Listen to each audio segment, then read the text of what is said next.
آج ہم 3 بڑے موضوعات کو کھولیںگے: روح اور شعور کی حقیقت، روزے کے سائنسی فوائد اور ستاروں کی پیدائش اور موت کا راز۔ آپ دیکھ رہے ہیں روشنی کا سفر 12۔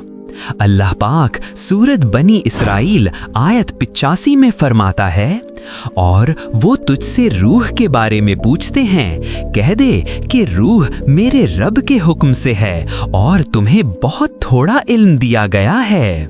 یہ آیت ایک بنیادی نقطہ واضح کرتی ہے: انسانی علم محدود ہے اور روح کی حقیقت انسانی عقل اور سائنس کی پہنچ سے باہر ہے۔ نیورو سائنس دماغ کے خلیوں نیورونز کو اسٹڈی کرتی ہے۔ دماغ میں تقریباً 86 ارب نیورونز ہوتے ہیں۔ یہ نیورونز برقی سگنلز کے ذریعے رابطہ کرتے ہیں، جس سے شعور، کانشسنس جنم لیتا ہے۔ مگر سائنسدان ابھی تک ہارڈ پرابلم آف کانشسنس حل نہیں کر پائے۔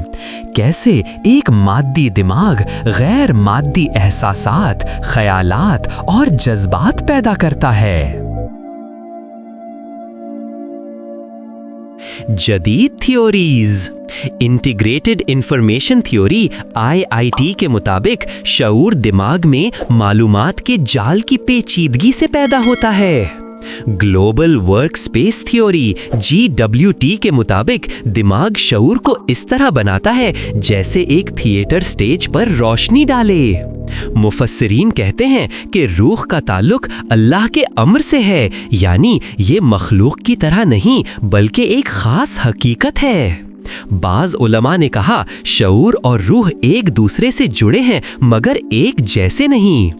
قرآن یہ واضح کرتا ہے کہ شعور اور روح کا مکمل علم صرف اللہ کے پاس ہے، انسان کے پاس صرف چند نشانیاں ہیں۔ قرآن نے یہ واضح کر دیا کہ انسان جتنا بھی ترقی کرے، روح اور شعور کا راز اللہ کے علم میں ہے۔ یہ انسان کو عاجزی سکھاتا ہے۔ روزہ اور مائکرو بائیوم۔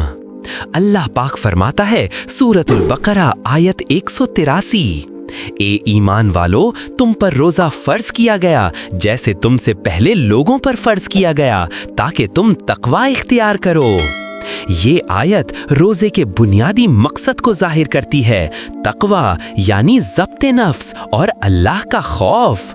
لیکن قرآن کی حکمت یہی ہے کہ اس میں روحانی فائدہ بھی ہے اور جسمانی بھی۔ گٹ مائکروبائیوم ریسرچ 2023۔ رمضان کے روزوں سے آنتوں میں اچھے بیکٹیریا، بینیفیشل بیکٹیریا بڑھتے ہیں جس سے مدافعتی نظام مضبوط ہوتا ہے۔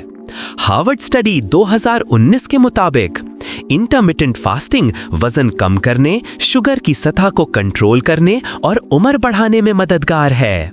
نیورولوجیکل بینیفٹس کے مطابق روزے سے دماغ میں برین ڈرائیوڈ نیوروٹرافک فیکٹر BDNF بڑھتا ہے جو یادداشت اور سیکھنے کو بہتر کرتا ہے۔ ڈی ٹاکس ایفیکٹ کے مطابق روزہ جسم کے پرانے خلیے ڈیمیج سیلز کو ختم کرتا ہے اور نئے خلیے پیدا ہونے میں مدد دیتا ہے، آٹوفیجی پروسیس۔ مفسرین کہتے ہیں کہ روزہ انسان کو صرف بھوک برداشت کرنے نہیں بلکہ روحانی اور جسمانی پاکیزگی دیتا ہے۔ اس سے انسان اپنے نفس کو قابو میں لاتا ہے اور دوسروں کی بھوک کا احساس کرتا ہے۔ قرآن نے جب روزے کو لازمی قرار دیا تو یہ صرف عبادت نہیں بلکہ انسانی جسم و دماغ کی صحت کے لیے بھی حیران عمل ہے۔ ستاروں کی موت اور کائناتی راز۔ سورج اور چاند حساب کے مطابق چلتے ہیں اور ستارے اور درخت سجدہ کرتے ہیں۔ یہ آیت ظاہر کرتی ہے کہ کائنات میں ہر شے ایک نظام کے تحت ہے۔ سائنس کہتی ہے کہ ستارے بھی ایک زندگی رکھتے ہیں۔